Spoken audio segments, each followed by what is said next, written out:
Last month I bought a set of new wheels and tyres for my Ford Ranger, but I knew they were going to be much too big until I'd fitted my Raptor kit. If you've been following along with this build, you might have seen me install that Raptor kit in a recent video. Well, the front anyway. I was going to leave the wheels as a finishing touch, but I'm dying to know if they're going to fill out these arches, so I'm just going to give them a quick test fit. Plus, as it stands, it reminds me of that meme about men over 40 in skinny jeans.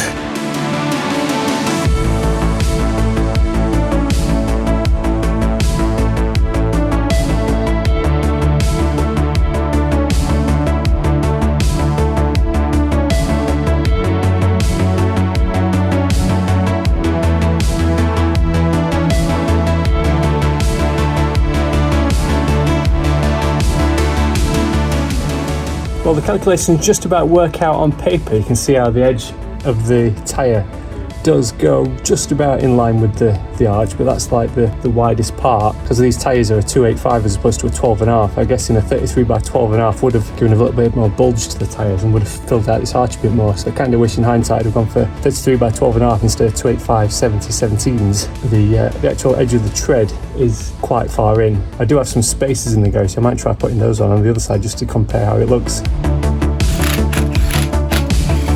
It's worth noting that these are just cheapo lug-centric spaces I'm just using to test fit. Proper hub-centric spaces would be used that are properly torqued up if I was to run them. Well, one thing's for sure, 35mm spaces are just right.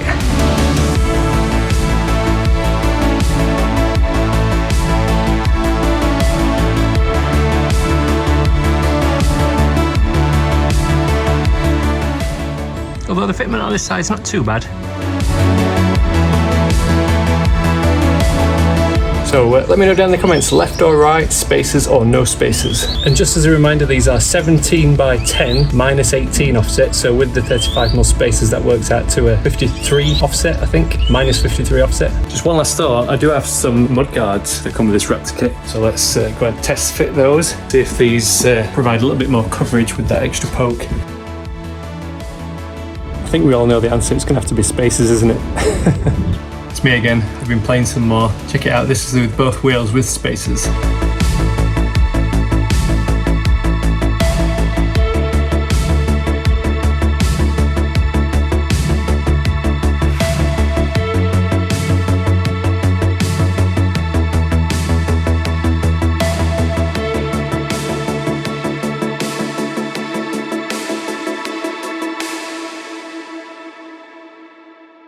In a previous video I discovered that this expensive bumper I bought doesn't actually fit, but a guy from the Owners Club came to the rescue with some plans for some brackets that he had made to fit a Raptor bumper to his Ranger. So I've been in touch with local fabrication company KC Fab, who are going to make me some brackets to fit that Raptor rear bar onto this Ford Ranger.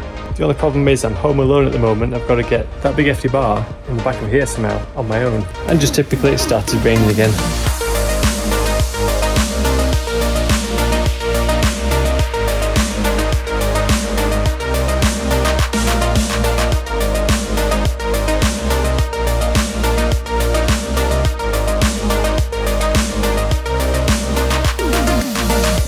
So KC Fab actually specialise in making tow bars, which is ideal because what they're going to do is use the existing plates that are available for the Ford Ranger that they make tow bars out of and create some kind of custom bracket that will then match the tow bar bracket onto the Ranger Raptor rear bumper. So it's going to be a little bit more substantial than the original plans that Jamie sent over, which were just two little simple L-shaped brackets, which would have been ideal just to mount it, but as they suggested, it's not going to be that much extra work to get it to use all the mounting holes on the Ford Ranger, which is then going to make it a lot more suitable if I did ever want to use it for towing.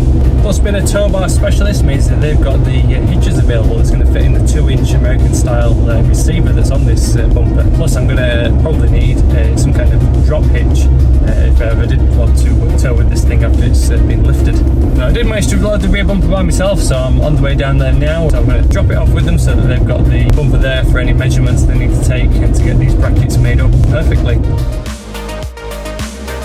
As always with these kind of things, problems arise, so those custom brackets aren't fully made just yet, but the bumper has been mounted with some temporary L-shaped brackets just to secure it into place because the truck was due at the body shop a day or two later.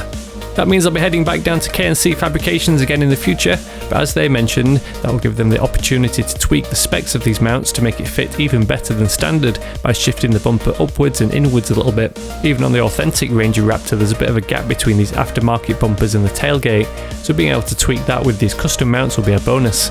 But at the time of recording this, the truck is now away at the body shop, so I'm just waiting on some content I can use to make another video. But until then, if you're new to this Ranger build series, click the link on screen to head back and catch up on the progress so far.